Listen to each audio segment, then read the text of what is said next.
우리 부부는 남들이 부러워할 정도로 사이가 참 좋았습니다. 비록 좁은 월세방에서 시작한 결혼 생활이었지만 행복했습니다. 겨울이면 창문에 성에가 끼고 곰팡이가 피는 작은 방이었습니다. 하지만 우리는 서로의 온기만으로도 충분히 따뜻했습니다. 아내는 아침마다 제 넥타이를 매주며 환하게 웃어주던 사람이었습니다. 가진 것은 없었어도 서로만 있으면 세상 부러울 게 없었습니다. 우리는 매일 밤 소박한 저녁상을 차려놓고 미래를 꿈꿨습니다. 언젠가는 우리 이름으로 된 작은 집 한 채 갖는 것이 소원이었습니다. 그 소박한 꿈을 위해 우리는 누구보다 열심히 살았습니다. 저는 낮밤 가리지 않고 일을 했고 아내도 부업을 쉬지 않았습니다. 그렇게 7년을 오직 서로만을 바라보며 버텨온 시간이었습니다. 그런데 평화롭던 우리 가정에 갑작스러운 폭풍이 몰아쳤습니다. 그날은 유난히 날씨가 맑고 화창한 일요일 아침이었습니다. 평소라면 아침 식사를 준비하며 분주했을 아내가 조용했습니다. 거실로 나가보니 아내가 굳은 표정으로 식탁 앞에 앉아 있었습니다. 아내의 손에는 낯선 서류 봉투 하나가 들려 있었습니다. 제가 다가가자 아내는 말없이 봉투에서 서류를 꺼내 밀었습니다. 그것은 도장이 선명하게 찍힌 이혼 합의서였습니다. 저는 처음에 아내가 짓궂은 농담을 하는 줄로만 알았습니다. 여보, 오늘 무슨 만우절이라도 되는 거야? 제가 웃으며 아내의 어깨를 잡으려 하자 아내는 차갑게 뿌리쳤습니다. 아내의 눈빛에는 예전의 따스함은 온데간데 없었습니다. 오직 서늘한 냉기와 결연한 의지만이 서려 있었습니다. 아내는 제 스마트폰을 가져가더니 뱅킹 앱을 실행했습니다. 그리고 제 눈앞에 화면을 들이밀며 숫자를 읽어보라고 했습니다. 제 통장에는 제 평생 본 적도 없는 액수가 찍혀 있었습니다. 정확히 10억 원이라는 거금이 제 계좌에 입금되어 있었습니다. 이 돈 줄 테니까 오늘 당장 이 집에서 나가줘. 아내의 목소리는 얼음장처럼 차갑고 단호하게 들렸습니다. 저는 머릿속이 하얘지며 아무 말도 할 수 없었습니다. 이게 도대체 무슨 돈이야?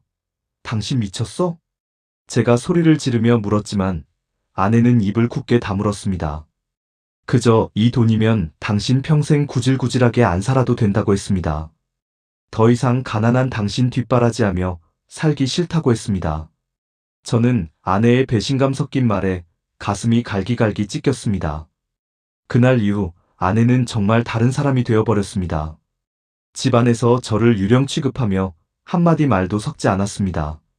함께 밥을 먹는 일은 이제 상상조차 할 수 없었습니다. 아내는 제가 집에 들어오면 방으로 들어가 문을 잠갔습니다. 제가 문을 두드리며 대화를 시도해도 아무런 반응이 없었습니다. 가끔 문 너머로 들리는 것은 아내의 차가운 한숨 소리뿐이었습니다. 저는 밤마다 거실 소파에 앉아 술로 고통을 달랬습니다. 우리가 함께 쌓아온 7년의 세월이 고작 돈 10억에 팔린 걸까? 아니면 아내에게 내가 모르는 다른 남자가 생긴 걸까? 갑자기 생긴 10억이라는 거액도 분명 그 남자와 관련이 있을 겁니다. 남편으로서의 자존심은 바닥으로 떨어졌고 분노가 치밀었습니다. 도대체 어떤 놈이길래 내 아내를 돈으로 매수한 것일까? 저는 배신감에 몸을 떨며 아내의 뒤를 캐보기로 결심했습니다. 아내의 외도를 확인하면 이 돈을 다 던져버리고 떠날 생각이었습니다. 며칠 뒤 평소 화장도 잘 안 하던 아내가 짙은 화장을 했습니다. 화려한 옷을 입고 가방을 챙겨나가는 아내의 모습은 낯설었습니다. 저는 모자를 깊게 눌러 쓰고 아내의 뒤를 몰래 쫓기 시작했습니다. 아내는 버스를 여러 번 갈아타며 복잡한 노선을 이동했습니다. 마치 누군가 자신을 쫓아오는지 확인하는 것 같았습니다. 저는 거리를 유지하며 필사적으로 아내를 놓치지 않았습니다. 아내가 도착한 곳은 도시 외곽의 아주 허름한 재개발 지역이었습니다. 주변에는 폐가들이 즐비하고 사람의 온기라고는 느껴지지 않았습니다. 아내는 그 중에서도 가장 낡고 흉측한 건물 안으로 들어갔습니다. 저는 숨을 죽이고 건물 모퉁이에 몸을 숨겼습니다. 잠시 후 검은색 고급 세단 한 대가 건물 앞에 멈춰 섰습니다. 차에서 내린 남자는 한눈에 봐도 위협적인 분위기를 풍겼습니다. 검은 양복을 입고 목에는 짙은 문신이 새겨져 있었습니다. 아내는 그 남자를 보자마자 반갑게 달려가 인사를 했습니다. 두 사람은 은밀하게 대화를 나누며 서류 몇 장을 주고받았습니다. 남자는 아내의 어깨를 툭툭 치며 만족스러운 듯 웃었습니다. 그 모습을 지켜보는 제 가슴은 분노를 넘어 처참하게 무너졌습니다. 내 아내가 저런 무서운 사람들과 무슨 거래를 하는 걸까? 결국 돈 10억은 아내가 자신을 팔아넘긴 대가였던 걸까? 저는 더 이상 지켜볼 수가 없어 도망치듯 그 자리를 떠났습니다. 집으로 돌아온 저는 캄캄한 거실에서 아내를 기다렸습니다. 새벽 2시가 넘어서야 아내는 지친 기색으로 현관문을 열었습니다.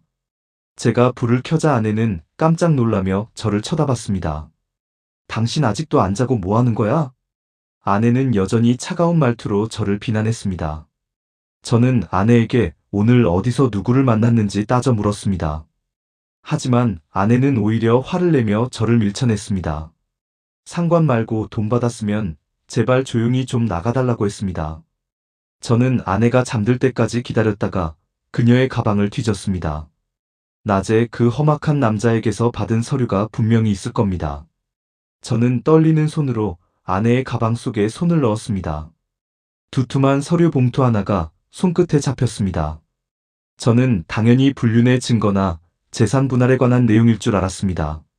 하지만 서류 봉투를 열어본 순간 저는 그 자리에 주저앉고 말았습니다. 그 안에는 제 이름이 선명하게 적힌 대학병원의 정밀 검사 결과지가 있었습니다. 병명은 이름조차 생소한 희귀 난치병이었습니다. 이미 병세가 깊어 수술을 하지 않으면 3개월도 버티기 힘들다는 판정이었습니다. 저는 제가 그런 병에 걸렸다는 사실조차 전혀 모르고 있었습니다. 그저 최근에 조금 피곤하고 머리가 자주 아픈 줄로만 알았습니다. 서류 뒤에는 10억 원이라는 돈의 정체가 적힌 내역서가 있었습니다. 아내는 저를 살리기 위해 자신의 모든 것을 내던진 상태였습니다. 친정 부모님이 물려주신 작은 아파트를 이미 처분했습니다. 그것도 모자라 자신의 장기 기증 서약까지 하며 사채업자들에게 돈을 빌렸습니다. 낮에 만난 남자는 보험사나 병원 관계자가 아닌 악독한 사채업자였습니다. 그 10억 원은 아내의 목숨과 맞바꾼 저의 수술비였던 것입니다. 아내가 왜 그렇게 독하게 저를 밀어냈는지 이제야 깨달았습니다. 의사는 수술 성공 확률이 10%도 되지 않는다고 경고했습니다. 아내는 만약 수술이 잘못될 경우를 대비하고 있었습니다. 자신이 곁에 없더라도 제가 남은 돈으로 편히 살기를 바랐습니다. 이혼을 해야만 사채업자들의 빚 독촉이 저에게 넘어오지 않기 때문입니다. 법적으로 완전히 남남이 되어야 저를 지킬 수 있다고 믿었던 겁니다. 아내는 혼자서 그 무거운 죽음의 공포와 빚의 무게를 견디고 있었습니다. 저는 거실 바닥에 주저앉아 입을 틀어막고 오열했습니다. 아내를 의심하고 증오했던 제 자신이 너무나 혐오스러웠습니다. 잠든 아내의 얼굴을 보기 위해 조심스럽게 방 안으로 들어갔습니다. 아내는 잠결에도 무엇이 불안한지 미간을 찌푸리고 있었습니다. 아내의 야윈 볼에는 눈물 자국이 선명하게 남아 있었습니다. 저는 아내의 거친 손을 잡고 밤새도록 소리 죽여 울었습니다. 내 목숨이 뭐라고 당신 인생을 이렇게 망가뜨리는 거야? 아내의 손등 위로 제 뜨거운 눈물이 쉴 새 없이 떨어졌습니다. 아내의 희생이 너무나 고귀해서 가슴이 타들어가는 것 같았습니다. 저는 그 밤에 결심했습니다. 무슨 일이 있어도 꼭 살아야겠다고 말입니다. 아내가 만들어준 이 소중한 목숨을 절대 포기하지 않겠다고 다짐했습니다. 다음 날 아침 잠에서 깬 아내는 제 눈을 똑바로 보지 못했습니다. 다시 차가운 목소리로 왜 아직 안 나갔느냐고 소리쳤습니다. 저는 말없이 아내를 품에 꼭 안았습니다. 아내는 제 품에서 빠져나가려 발버둥을 쳤습니다. 이거 놓으라고 당신이랑 나 이제 남남이라고 소리쳤습니다. 저는 아내의 귀에 대고 속삭였습니다. 내가 다 봤어. 당신이 숨긴 서류들 다 읽어봤어. 그 말을 듣는 순간 아내의 몸이 거짓말처럼 굳어버렸습니다. 잠시 후 아내는 제 품에 얼굴을 묻고 참았던 울음을 터뜨렸습니다. 아내의 통곡 소리가 텅 빈 집안에 가득 울려 퍼졌습니다. 미안해, 내가 능력이 없어서 이것밖에 방법이 없었어. 당신 죽게 내버려 둘 수가 없었단 말이야. 아내는 제 옷자락을 붙잡고 아이처럼 엉엉 울었습니다. 우리는 서로를 껴안고 거실 바닥에서 한참을 울었습니다. 돈 10억보다 소중한 것은 바로 지금 내 곁에 있는 당신이었습니다. 아내의 진심을 알게 된 순간 제 병은 이미 반쯤 나은 기분이었습니다. 우리는 이제 이혼 서류를 찢어버리고 함께 싸우기로 했습니다. 아내가 마련해준 수술비로 최고의 의료진을 찾아갔습니다. 비록 확률은 낮지만 우리는 기적을 믿기로 했습니다. 수술을 앞둔 전날 밤 아내는 제 손을 꼭 잡고 말했습니다.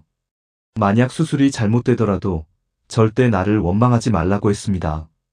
자신은 당신을 위해 최선을 다했기에 후회가 없다고 했습니다.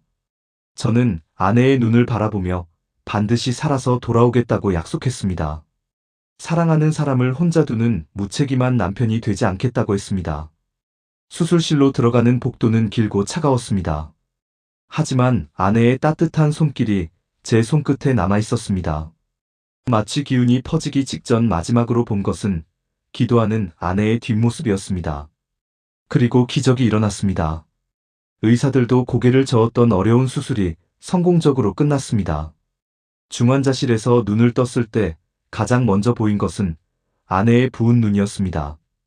아내는 제 손을 잡고 고맙다는 말만 수백 번 반복했습니다. 우리는 다시 예전의 가난하지만 행복한 일상으로 돌아왔습니다.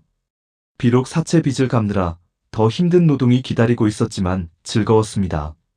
함께 땀 흘리고 함께 웃을 수 있다는 것 자체가 축복이었습니다. 10억이라는 돈은 우리에게 큰 시련을 주었지만 동시에 진정한 사랑을 가르쳐 주었습니다. 돈으로 세상 모든 것을 살 수 있다고들 말합니다. 하지만 사람의 진심과 희생은 결코 돈으로 매길 수 없습니다. 가장 어둡고 절망적인 순간에 우리를 구원하는 것은 오직 사랑뿐입니다. 여러분은 지금 곁에 있는 소중한 사람의 가치를 알고 계신가요? 익숙함에 속아 소중한 사람의 진심을 외면하고 있지는 않으신가요? 가장 가까운 사람의 눈물을 닦아주는 하루가 되셨으면 합니다. 저희 부부의 이야기가 누군가에게 작은 위로와 희망이 되길 바랍니다. 시련은 우리를 아프게 하지만 그 시련을 이겨낸 사랑은 우리를 강하게 합니다. 저는 이제 아내와 함께 제2의 인생을 살아가고 있습니다. 매일 아침 눈을 뜰 때마다 살아있음에 감사합니다. 그리고 제 곁을 지켜주는 아내에게 무한한 존경과 사랑을 보냅니다. 세상의 모든 부부들이 저희처럼 위기를 기회로 바꾸길 응원합니다. 긴 시간 동안 저희의 사연을 들어주셔서 진심으로 감사합니다. 여러분의 따뜻한 관심과 응원이 저에게 큰 힘이 되었습니다. 영상이 마음에 드셨다면 구독과 좋아요로 응원해주세요. 더욱 감동적이고 진솔한 이야기로 다시 찾아뵙겠습니다. 오늘 하루도 사랑하는 사람과 가장 행복한 시간 보내시길 바랍니다. 감사합니다.